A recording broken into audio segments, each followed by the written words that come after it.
নমস্কার বন্ধুরা, আজকে আমি মম কিচেন থেকে জয় মডেল বলছি। আজকে আপনাদেরকে আমি চিকেন পকোড়া বানিয়ে দেখাবো। তুই তাতে কি কি লাগছে সেটা আমি বলে দিচ্ছি। প্রথমে লাগছে লবণ, হলুদ, গোলমরিচ গুঁড়া, ধনিয়া গুঁড়া, জিরা, রসুন বাটা, আদা বাটা, লঙ্কা বাটা, লেবু, গরম মশলা আর লঙ্কা গুঁড়া। আর এখানে আছে কর্নফ্লাওয়ার। আমি এটা সাদা তেল দিয়ে বানাবো। আর এখানে আমি চিকেন ছোট ছোট করে কেটে নিয়েছি। এখন আমি চিকেনটা এর মধ্যে নিয়ে নিব। এখানে 250 গ্রামের উপরে চিকেন আছে।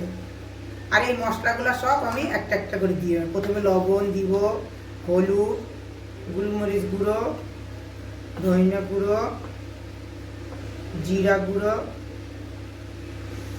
রসুন বাটা, আদা বাটা, লঙ্কা বাটা,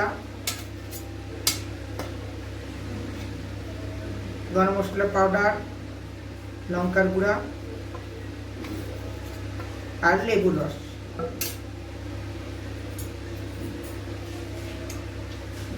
এখন আমি ভালো করে এটা মেখে নিব সব মশলাগুলো দিয়ে।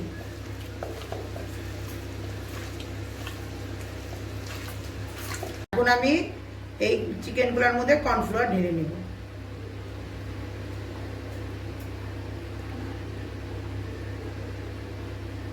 তারপর এগুলা দিয়ে এখন আমি আস্তে আস্তে করে মাখবো।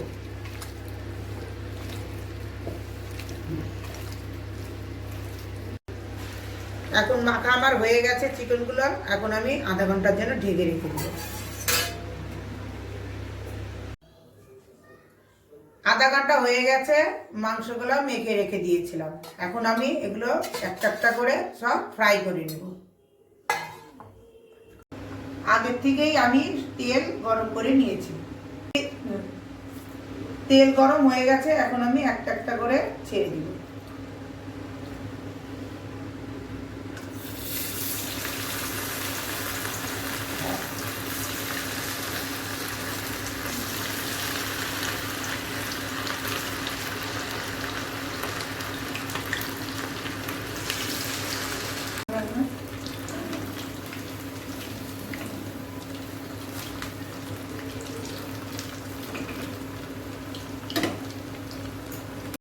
চিকেন পকোড়া ভাজা হয়ে গেছে, এখন আমি নামিয়ে নেব। এইভাবেই সব পকোড়াগুলো ভেজে নিব।